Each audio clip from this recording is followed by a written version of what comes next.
Profe, no se escucha.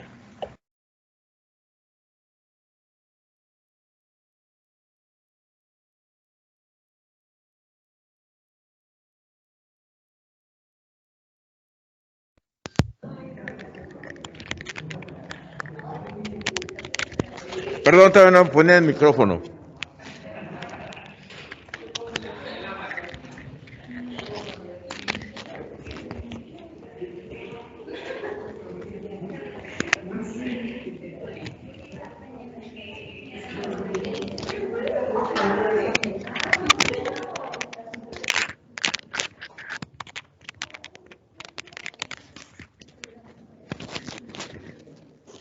¿Qué están haciendo cuentas o qué ustedes? Ok, vamos a empezar. Mejor dicho, vamos a continuar. Deja ponerles la presentación. Ahí está.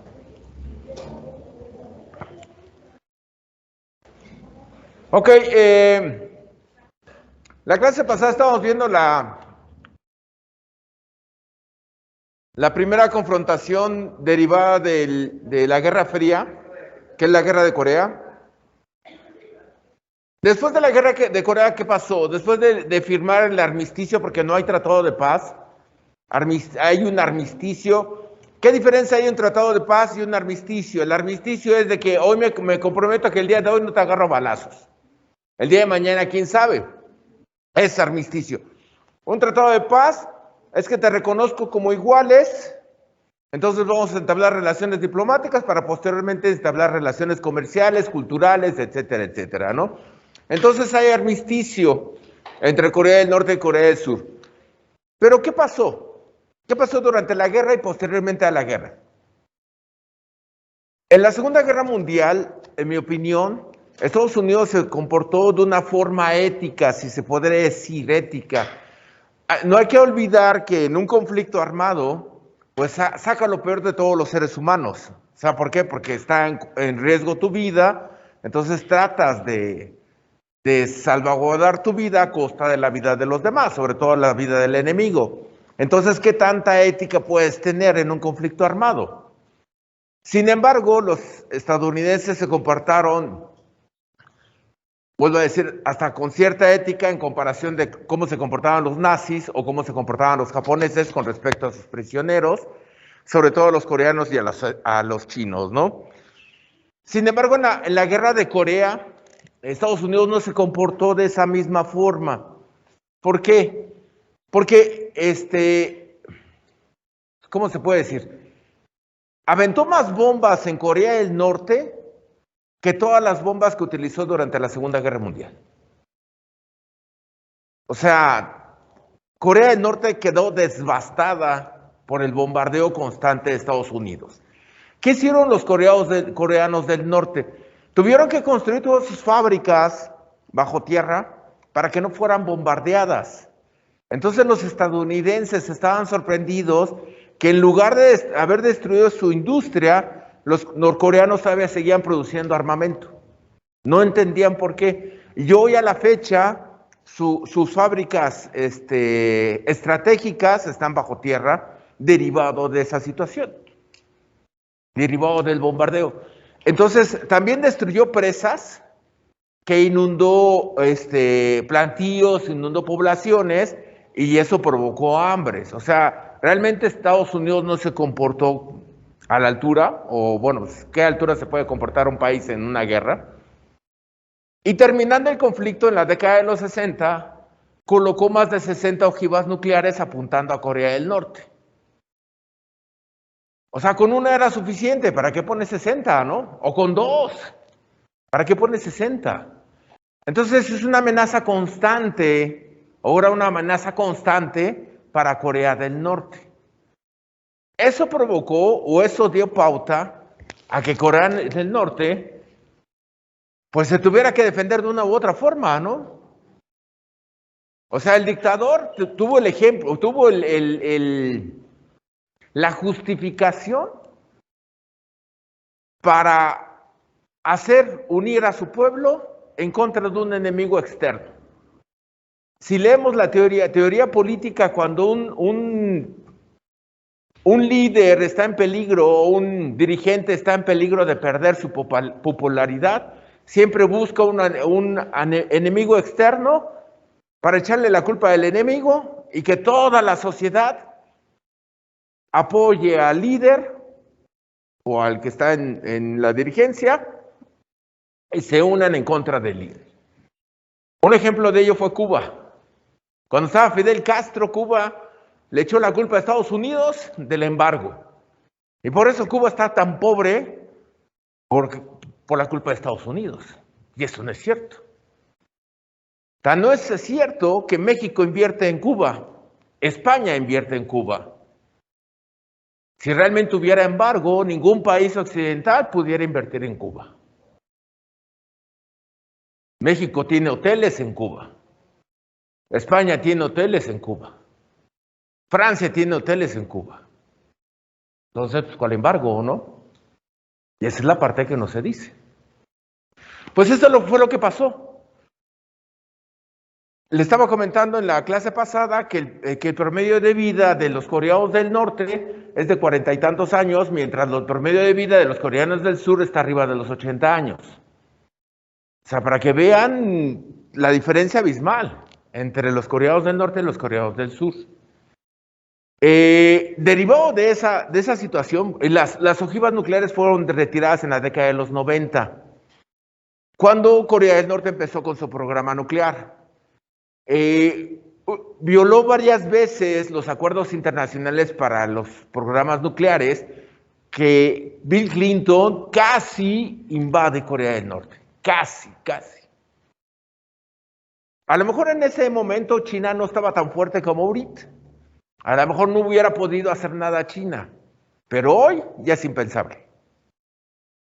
¿Pero qué hacía Corea del Norte?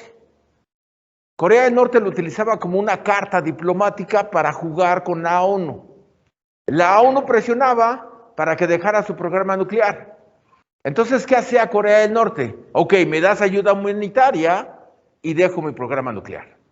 Entonces, el programa de ayuda humanitaria para salvar a los coreanos del norte y dejaba de desarrollar su programa.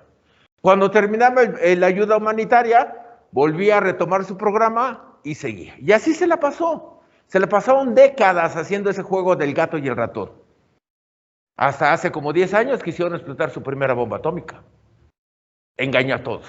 Bueno, entre comillas, ¿no? Se sabía que lo estaba haciendo, pero no tenían la certeza. Y ya le hizo explotar, entonces ya está dentro de la carrera armamentística.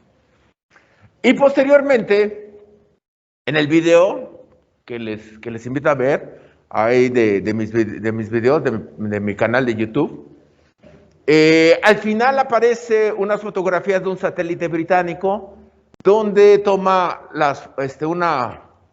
una panorámica donde construyen barcos y submarinos. ¿Cómo le llaman? Tiene su nombre. No es taller, se me olvidó su nombre. Están construyendo un submarino nuclear, los coreanos del norte. ¿Qué significa eso? Que ya no necesitas misiles intercontinentales para amenazar a Estados Unidos o amenazarnos a nosotros de un misil nuclear, ¿no? Ya se puede acercar el submarino a la costa del Pacífico, ya sea Estados Unidos o nosotros, y del submarino pueden lanzar un misil con una cabeza nuclear. Entonces, pues el problema es grave, ¿no? Grave para nosotros, porque también nos pega lo que le pega a Estados Unidos. También hay otro problema ahí, que eso más adelante también lo vamos a retomar.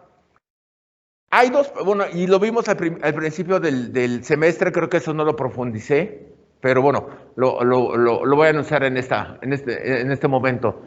Hay dos países que no tienen armas nucleares, pero tienen la capacidad tecnológica y tienen la capacidad financiera para hacerlo. Y si se pone complicado el asunto con Corea del Norte y China, porque China respalda a Corea del Norte, lo estábamos viendo en el video de la clase pasada, que la única forma para entrar por Corea del Norte es entrando por un paquete que viene de China, ¿no? Un paquete turístico. ¿Y cuáles son esos dos países? Corea del Sur y Japón. O sea, esos dos países ahorita no tienen bombas atómicas. pero tienen la capacidad de cuando menos en un año hacerlas. La capacidad financiera y la capacidad tecnológica para hacerlas. Sí se compromete más la estabilidad de la región. Entonces, ahí puede haber un problema grave, ¿no? De la estabilidad de la región. A diferencia de la Unión Europea, como bien sabemos, bueno, ¿ya vieron Europa ustedes? ¿Ya tuvieron a tomar la... ¿Cómo se llama la primera agrupación que se formó después de la Segunda Guerra Mundial? ¿Quién le da a Europa? ¿Cómo se llama? ¿Cómo se llama? Era lo del acero, ¿no, profesor? ¿Qué pasó? Era Compañera. era la del carbón y acero, ¿no? Es la comunidad del carbón y acero. Fue la primera comunidad o la primera agrupación que se creó después de la Segunda Guerra Mundial. ¿Por qué se creó la comunidad de acero y carbón, compañera? A ver, ilústrenos, por favor. ¿Y yo? Sí, usted. Pues porque después de la Segunda Guerra Mundial estaba Europa pues devastada y esto lo hicieron como para darse un empujón y así o sea, formar alianzas e impulsarse entre ellos y así poder generar o reactivar la economía de nuevo. Todo eso con apoyo de Estados Unidos. Sí, pero tiene otra razón.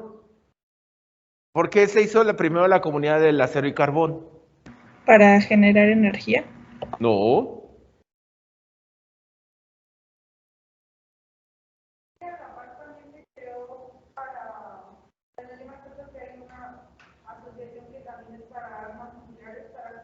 No, se fue después.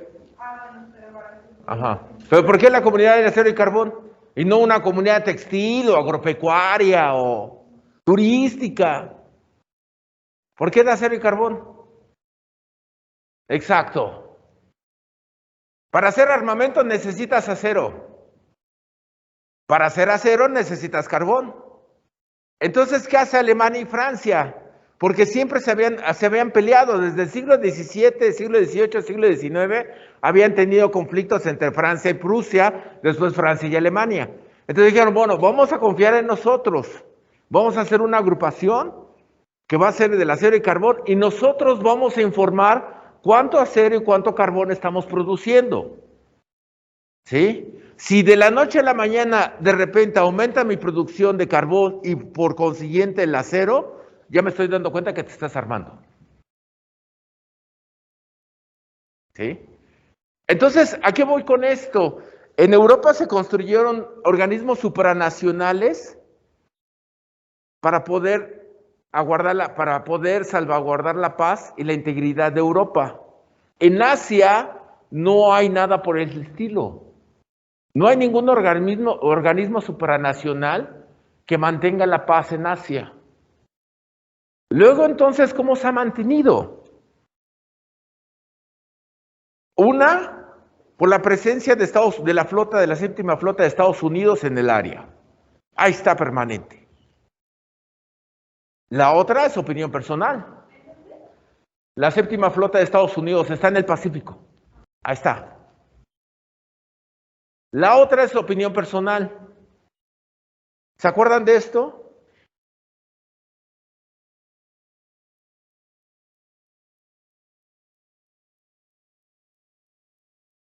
¿De los tigres del Asia? ¿Cómo se llama la economía? Exacto, derivado de la economía de la parvada, se ha mantenido la paz en Asia, en el Asia Pacífico. ¿Por qué? Por las inversiones que hay de Japón en China y en todos los demás países, las inversiones que hay de China en todos los demás países y la inversión de Singapur en todos los demás países. Porque los lazos financieros, económicos y comerciales son más fuertes que los militares. Hasta ahorita, hasta ahorita, no quiere decir que esto sea siempre. Y espero que siempre sea así. ¿No? ¿Dudas, preguntas? Dígame.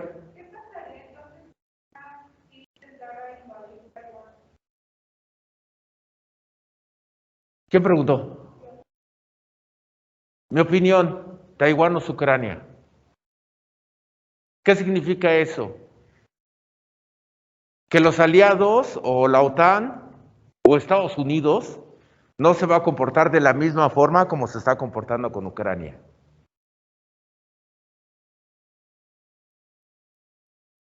Entonces, sí va a haber balazos ahí. ¿En dónde, profe, perdón? No, no es de la OTAN, no. Es más, Taiwán no está reconocida, solo está reconocida por 5 países a nivel internacional, entre ellas Estados Unidos. Ni siquiera la Unión Europea reconoce a Taiwán como país, imagínate. Obviamente nosotros tampoco la reconocemos. Tenemos relaciones comerciales con Taiwán, pero no la reconocemos diplomáticamente, que es diferente. Estados Unidos, ahí estaba Nicaragua, pero creo que Nicaragua ya dijo que no. ¿Por qué? Porque está invirtiendo China fuertemente en Nicaragua. Entonces esa fue una de las condicionantes. Pero creo que 5 países a nivel mundial reconocen a Taiwán como libre y soberano. Entonces, ¿alguien preguntó del otro lado? No, profe, no. Alejandra, ¿no preguntaste? ¿O quién preguntó? Sí, había preguntado que en dónde, pero ya después dijo que en Taiwán. Ok. Entonces, bueno, ¿cuál es el otro conflicto en Asia-Pacífico derivó de la Guerra Fría? Indochina, que fue colonia de Francia, era todo este territorio, formado por Vietnam, Laos y Camboya, actualmente. Esta es Tailandia, ¿no? Así paréntesis. Bueno, vamos a regresarnos un poco más atrás. Porque cuando si ven Norteamérica conmigo, pues van a tener relación. Anteriormente Francia estaba la India. Hace muy anteriormente. Estamos hablando del siglo XVII, siglo XVIII. Hay un conflicto en Europa que se llama la Guerra de los 7 Años, que es entre Francia y Inglaterra, que por ahí dicen que esa realmente fue la Primera Guerra Mundial. ¿Por qué? Porque se peleó en Europa, se peleó en Norteamérica y se peleó en Asia. Perdió Francia, entonces Francia le tuvo que ceder al Reino Unido la región francoparlante de Canadá, la región de la India que tenía controlado Francia, eso nosotros no lo vimos. Entonces Francia, derivado de que perdió parte de la India, se fue y se hizo de Indochina, de esta región. ¿Sí? Entonces, no sé si se acuerdan, cuando estábamos viendo la Segunda Guerra Mundial, la Guerra del Pacífico, Japón se alía con Alemania, Alemania invade Francia, por consiguiente Japón invade la colonia francesa, ¿no? ¿Sí? ¿Hasta ahí estamos bien claros? ¿Sí? Compañeros, ¿se está aburriendo o qué? ¿No? ¿Interesante? Ok. Entonces, cuando los japoneses invaden Vietnam, bueno, Indochina, mejor dicho, Indochina, surge un líder vietnamita que es este señor, que se llamaba Ho Chi Minh. Aquí está su nombre, Ho Chi Minh, ¿no? Y combate en contra de los japoneses, Ho Chi Minh. Cuando los japoneses se rinden, Ho Chi Minh, el 2 de septiembre de 1945, proclama la República Democrática Vietnamita, ¿no? Así como ya somos libres de los japoneses, entonces vamos a constituirnos como país. Pero los franceses, bien hipócritas, yo los considero bien hipócritas, de eso de libertad, igualdad y fraternidad, o sea, nada más entre franceses, ¿verdad? Pero por el resto del mundo, pues ahí te pones el... Dice Charles de Gaulle, el líder francés de la resistencia en contra de los nazis, dice, no, ¿sabes qué? Vamos a restituir el orden colonial y manda tropas, a pesar de que la Unión Soviética y Estados Unidos estaban en contra de eso, mandó tropas francesas a establecer el orden colonial en Indochina. Obviamente, se inicia la guerra de guerrillas. Vietnam, perdón, está hablando de Vietnam, no China. China, la Unión Soviética, a través de China, suministra armas a la guerrilla de Ho Chi Minh, ¿sí? Entonces hay una batalla muy, muy fuerte, por ahí hay varias películas de eso, que ganan los vietnamitas, le vencen a los franceses, ¿no? Entonces, ¿qué?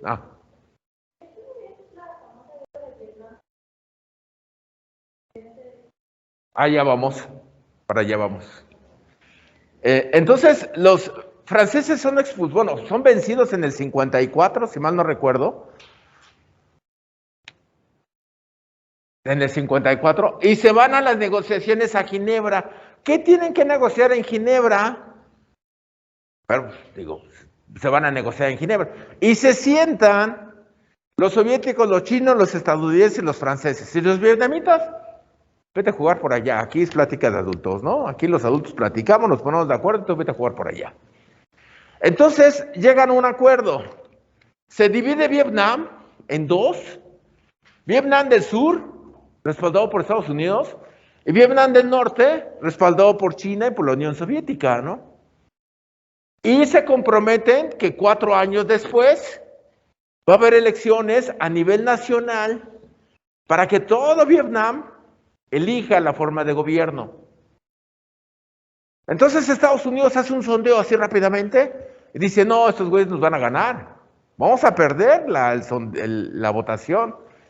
Entonces Estados Unidos no cumple, o mejor dicho, incumple el acuerdo, y en lugar de irse a votación, empieza a abastecer con dinero y con armamento al gobierno de Vietnam del Sur. Pero no sé si les ha pasado que cuando te llega el dinero gratis, lo malgastas, ¿no? Así como llega, se va. Y empiezas también a hacer, te lo empiezas a quedar, ¿no? Pues es lo que pasó en Vietnam del Sur. El ejército pues, no tenía razón de ser, los que estaban en el ejército no querían pelear, o sea, no había una razón para cual combatir, ¿no? Y los vietnamitas empiezan, los del norte empiezan a preparar una guerrilla y combatir en el sur en contra del gobierno del sur, porque incumplieron el acuerdo. Para 1960, Estados Unidos y el sur de Vietnam no estaban de acuerdo con los compromisos contrarios en Ginebra por la posibilidad de perder las elecciones programadas, ¿sí? Lo que les había comentado. Para 1960, 62, algo así, Estados Unidos empieza a enviar tropas, porque se da cuenta que el ejército de Corea, pues no, o sea, no tiene intención. Cuando no tienes una razón, una justificación, una creencia, pues no tienes razón de hacer las cosas, ¿no? Entonces los que estaban dentro del ejército no tenían razón de combatir. Eran malos combatientes, entonces llegan las tropas estadounidenses a combatir. Pero también los estadounidenses no entendían por qué estaban allá. Muchos de ellos, en primer lugar, no sabían dónde estaba Vietnam, en ese nivel. En segunda, no sabían por qué estaban ahí. Muchos estaban ahí, ¿por qué? Porque su abuelo había peleado en la Segunda Guerra Mundial, su padre había peleado en la Guerra de Corea. Luego entonces, pues a ellos les tocaba estar en la Guerra de Vietnam. Muchos lo hicieron así. Pero realmente, ¿cuál era la justificación? No sabían. No sabían por qué se estaban peleando. ¿Por qué se necesita justificación? Porque un soldado, cuando vas a matar a otro individuo, a otra persona, a otro ser humano, pues necesitas tener una justificación 100%, así que estés completamente seguro de que lo que estás haciendo es correcto. Por ejemplo, ahorita los ucranianos tienen una justificación total. ¿Por qué? Porque invadiste mi país y estás destruyendo a mi familia y mi casa. Entonces yo me justifico en matarte. Pero acabo de leer un reporte en la mañana de que ya como el 30% de las tropas rusas están desertando.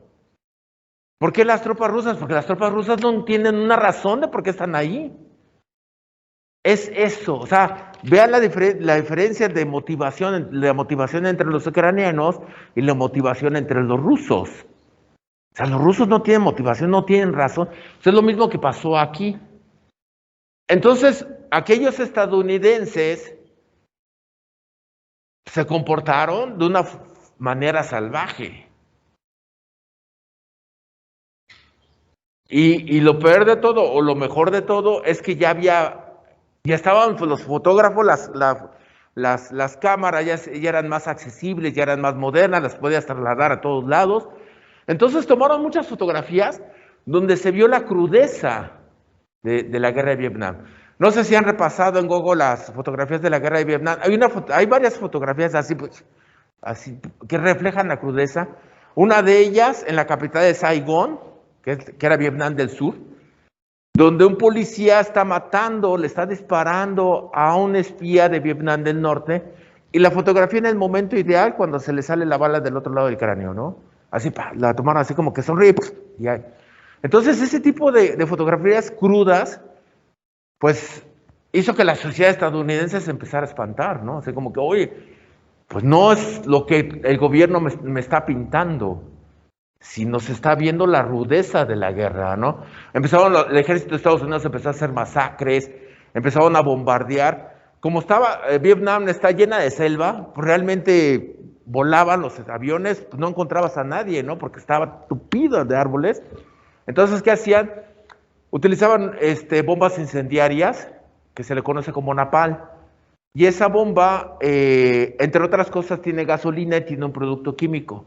El producto químico se te adhiere a la piel, entonces explota, lanza el producto químico, se te adhiere a la piel y después te cae la gasolina prendida y no te puedes quitar ni la gasolina ni el producto químico porque el producto químico se te adhiere a la piel. Entonces te quemas vivo, ¿no?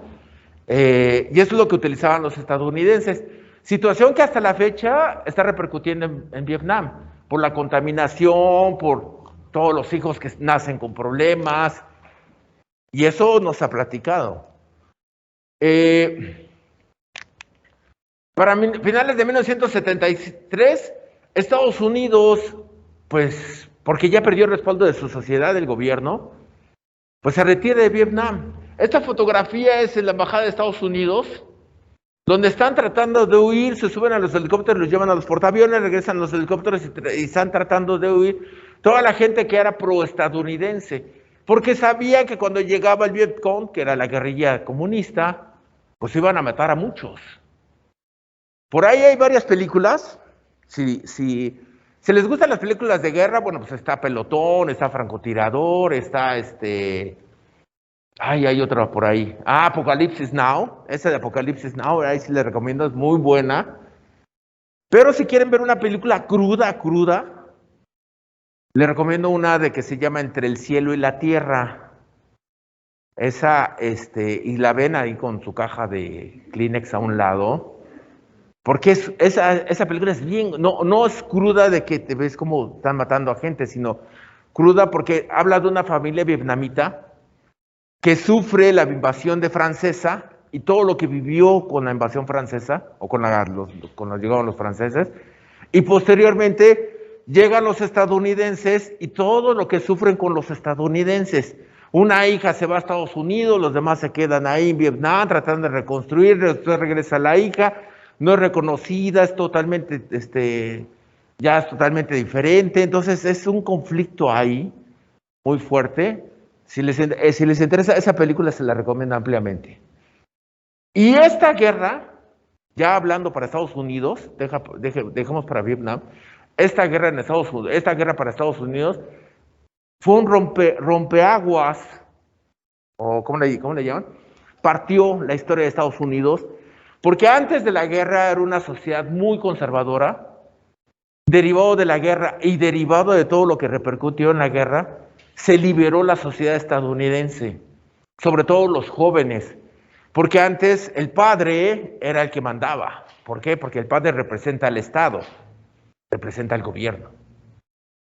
Entonces, si tú como hijo le haces caso al padre, pues le vas a hacer caso al gobierno y al Estado.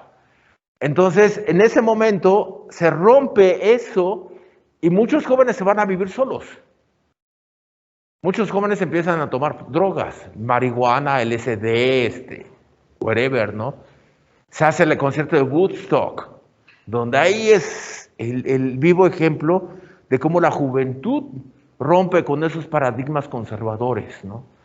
Están los Beatles que cantan Lucy in the Sky of Diamonds, que se supone que es una referencia al LSD. Está el guitarrista negro, el que canta I Feel Good. ¿Cómo se llama? ¿Cómo se llama? Jimmy Brown. ¿Qué pasó, jóvenes? Está Pink Floyd, está los Doors, por ejemplo, los Doors en Estados Unidos. Entonces, ellos rompen ese conservadurismo y esta guerra, mi opinión, esta guerra creó un impacto que hasta la fecha todavía se vive en Estados Unidos. O sea, su eco fue tan grande que hasta la fecha mucha gente todavía recuerda esto. Cambió.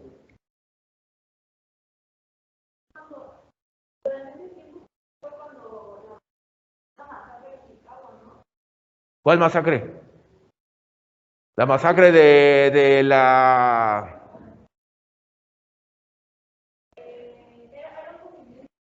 cuando estaba la prohibición de alcohol.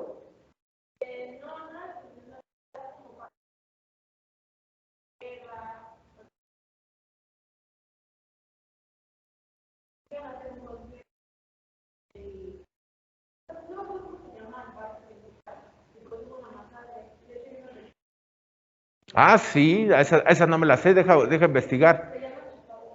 Chicago, la voy a investigar, pero no me sabía de eso. Pero cuando estás hablando de la gente de color, incluso hubo un movimiento negro,